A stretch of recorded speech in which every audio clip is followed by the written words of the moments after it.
A paz do Senhor seja com todos vocês. Glória a Deus. Que bom é poder estar, aleluia, com você nestes minutos. Meu nome é Davi Fleitas, sou pastor da Igreja Evangélica de Ruti, em Zurich, Zurich, Suíça, Suiza, e estou y estoy muito alegre muy de alegre. poder compartilhar a palavra de Deus com você. Estamos estudando as parábolas de Jesus, as parábolas de Jesus. E hoje vamos a falar de uma parábola também muito interessante, que é a parábola do retorno do proprietário. Cada semana estamos enviando uma, um novo estudo das parábolas. Você pode compartilhar totalmente com liberdade a família, amigos, irmãos na fé, amém? Se você fica por perto daqui de Zurich e não visita outras igrejas, verdade? Está convidado a nossas reuniões los domingos por la tarde, às 4 da tarde, amém? A nossa igreja. Temos também atividades para jovens, temos atividades para mulheres, para homens. Nos cultos temos aula para crianças, amém? Assim que está será muito bem-vindo a nossos cultos. Bem, vamos a falar desta parábola, o retorno do proprietário, como sempre, vamos a falar um pouco do contexto, amém? Por quê? Permítame sempre falar disto, porque é importante. Quando vamos a estudar a palavra de Deus, é importante saber onde foi que foi falado, quem foi que falou, para quem foi que se falou, o que estava acontecendo nesse momento. Todo isso é muito importante para poder compreender melhor, interpretar melhor a palavra de Deus. Amém? Temos que reconhecer que hoje há muitas doutrinas erradas, muitas falsas doutrinas, há muitos falsos pastores, maestros, que são, verdade, é profético. A palavra de Deus diz que nos últimos tempos se levantarão muitos falsos maestros. E esses falsos maestros são as pessoas que manipulam as escrituras, verdade? Pues não interpretam corretamente a Bíblia. Aqui estamos procurando interpretar corretamente a palavra de Deus e pedimos, Pai, em nome do Senhor Jesus, a ajuda do Teu Espírito Santo para a glória e honra do Teu nome. Amém. Bem, esta parábola do retorno do proprietário la encontramos en Marcos capítulo 12, Marcos capítulo 12, pero de acuerdo con el capítulo 11, de acuerdo con el capítulo 11, Jesús estaba no templo y algunos sacerdotes y escribas y ancianos, ¿verdad? Gente de autoridad tanto religiosa como política o social, también podemos decir, se aproximaran de Jesús. En muchas ocasiones encontramos a esas personas religiosas de la época que fueron ante Jesús para tentarlo, ¿verdad? Para tentarlo. Algunos no, como Nicodemo, pero otros, la mayoría, llegaron donde Jesús con preguntas para tentarlo y que colocaban, ¿verdad?, a Jesús en peligro por causa de su respuesta. Lembre que ellos no buscaban realmente conocer a Jesús, ni escuchar los ensinamentos de Jesús. Ellos solamente querían tentar a Jesús para después acusarlo. ¿Mm? Entonces, nós temos que também um pouco aprender sobre isso. Quando nós falamos de Jesus, ou falamos da palavra de Deus, ou de Deus a outras pessoas, que essas pessoas realmente tenham desejo de conhecer a esse Deus que nós oramos, que nós adoramos, que nós conhecemos. Não, não é bom chegar a um debate, a uma briga com pessoas que realmente não têm esse desejo de conhecer a Jesus. E Deus não nos chamou, realmente, querido irmão, querida irmã, Deus não nos chamou a discussões vãs que não chegam a nenhum sentido. O Senhor nos chamou a ser luz nas trevas, a levar a semente. E já está. As pessoas que não querem escutar a palavra de Deus, não, é bom que não perdamos o tempo, porque podemos perder até a paz, podemos perder a alegria do Senhor por questões, verdade, que ao final não vão a chegar a nenhum lado. Claro, aquí está Jesús y Jesús aproveitaba porque ele conhecia os corações, as intenções dos corações.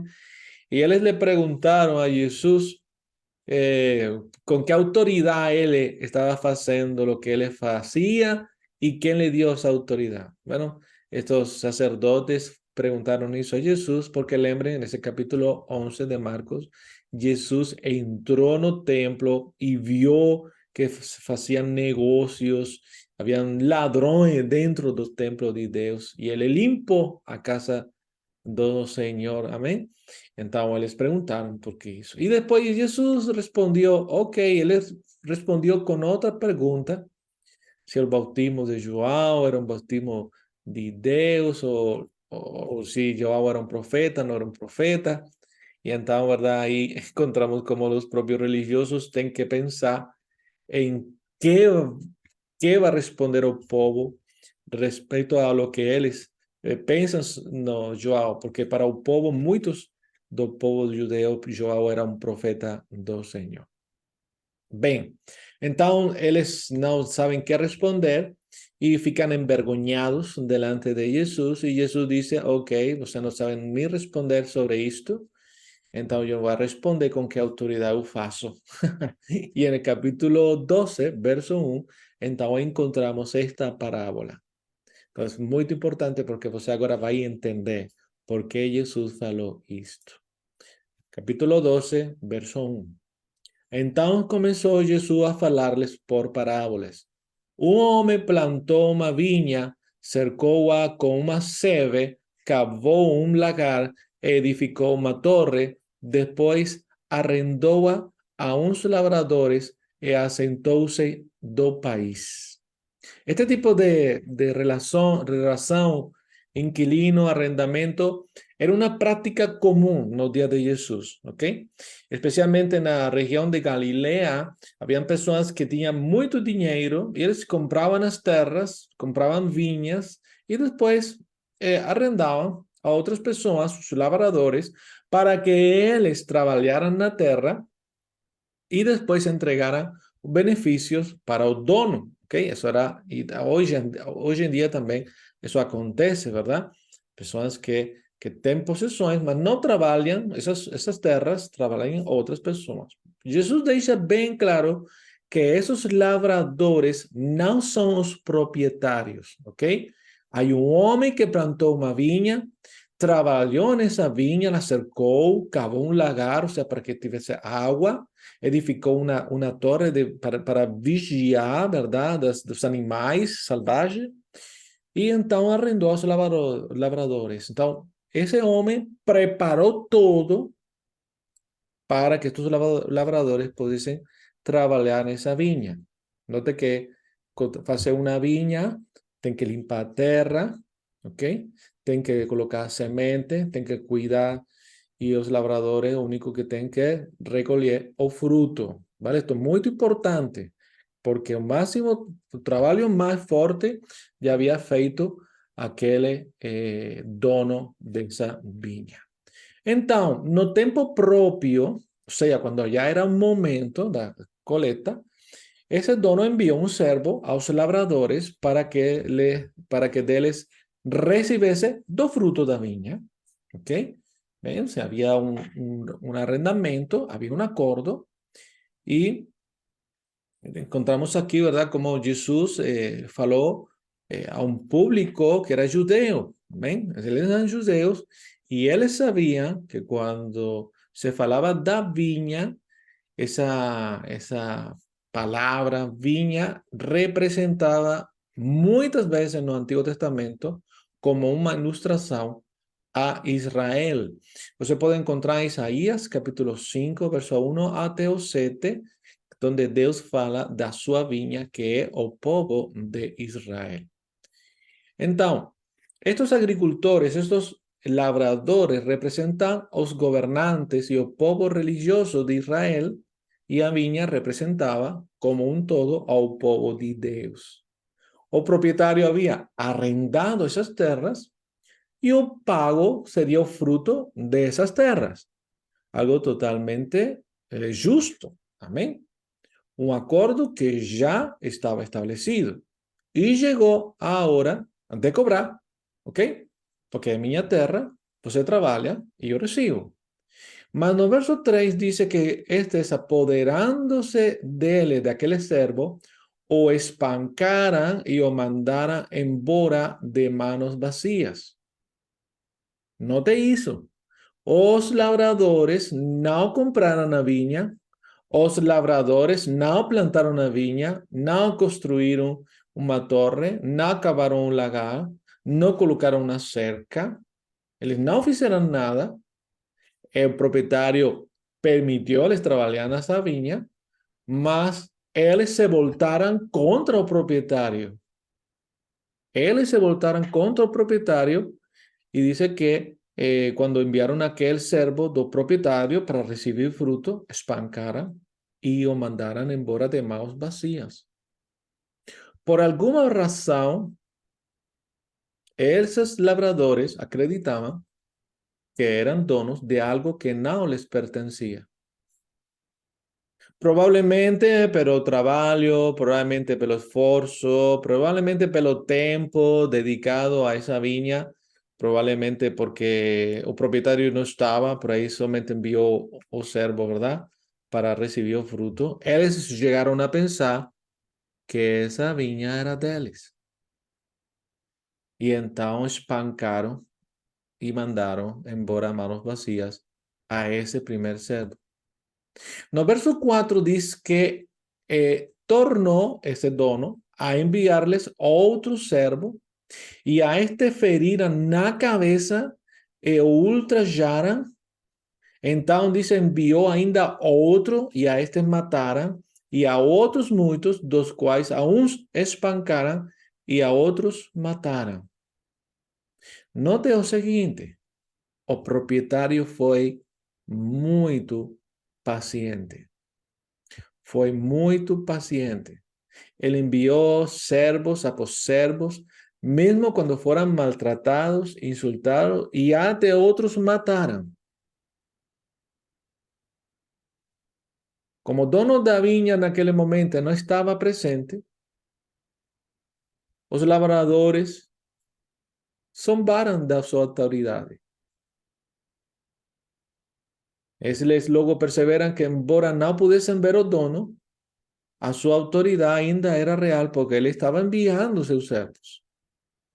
Já falamos que essa vinha representa o povo, que os labradores representam os religiosos que maltratam a quienes? Aqueles servos que envia o dono. Esos servos são os profetas que o Senhor enviava no Antigo Testamento.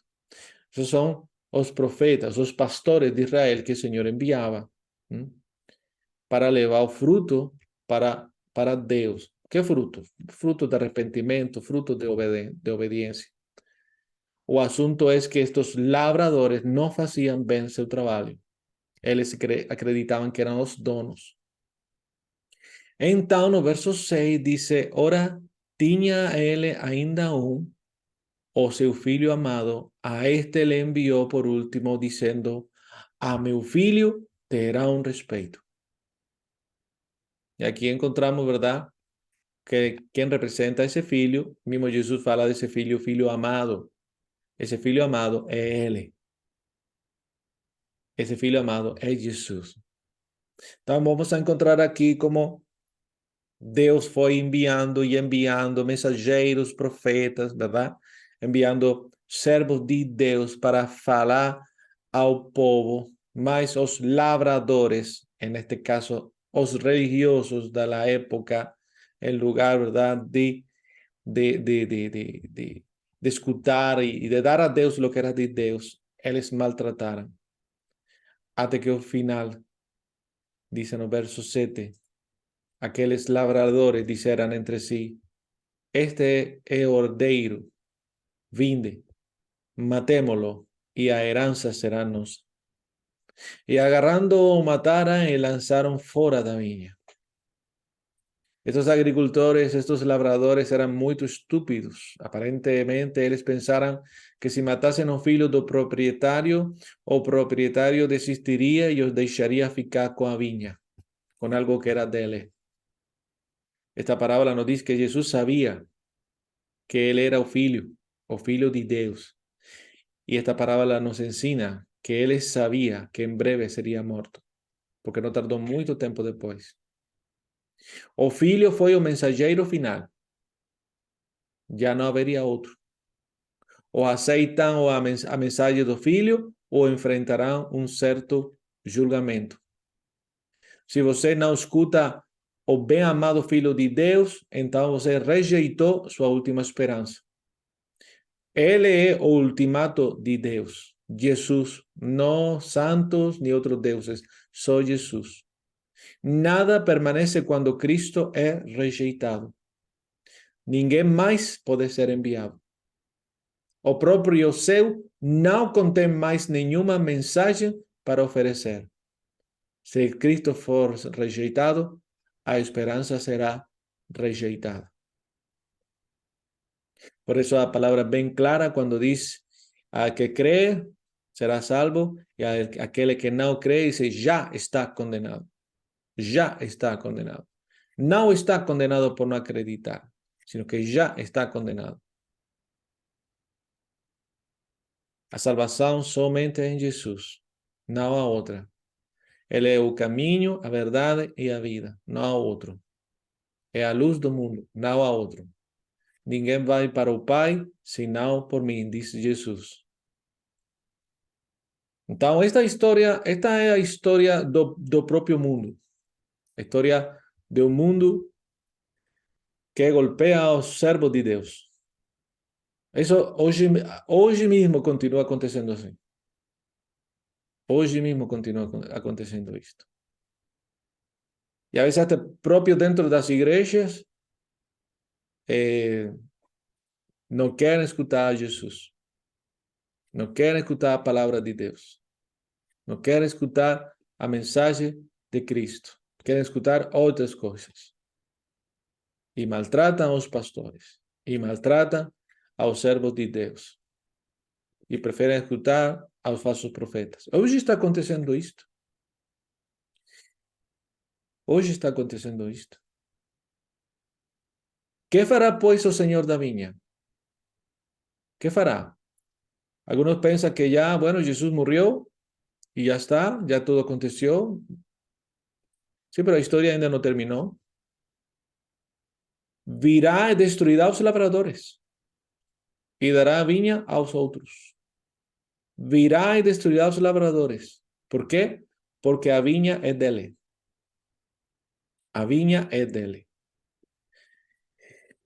Y aquí podemos, ¿verdad?, interpretar, tomar esto como esa interpretación que así que es real, que es la que tiene que ver con el pueblo de Israel, con estos religiosos, ¿verdad?, que cuando escucharon esta parábola ficaron muy enfadados con Jesús porque ellos sabían que estaba hablando de ellos. Ellos sabían que los labradores eran ellos. Pero ¿cómo nos podemos aplicar esta parábola a nuestras propias vidas? ¿Qué viña você tem que el Señor le dio? Que vinha você tem que o Senhor lhe deu? A vida? A família? Ministério? Talvez um negócio? Talvez um trabalho? Você está cuidando do que o Senhor te deu? Você está protegendo o que o Senhor te deu? Reconhecendo que você não é dono,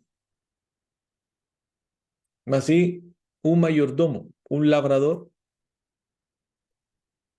Na tua própria vida você pode ser esse lavrador que en lugar de dar gracias a Dios y dar para Dios lo que es de Dios, y aquí cada uno que entienda, que quiera entender, en lugar dice, no, yo soy dono.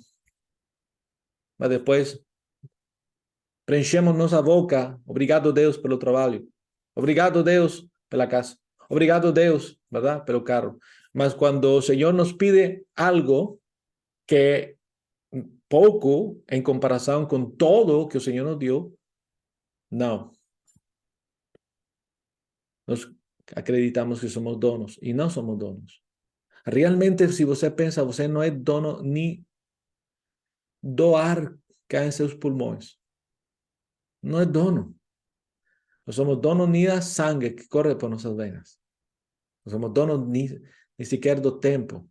muito menos da nossa própria vida, porque Jesus fala, apóstolo Paulo diz que nossa vida pertence a Deus.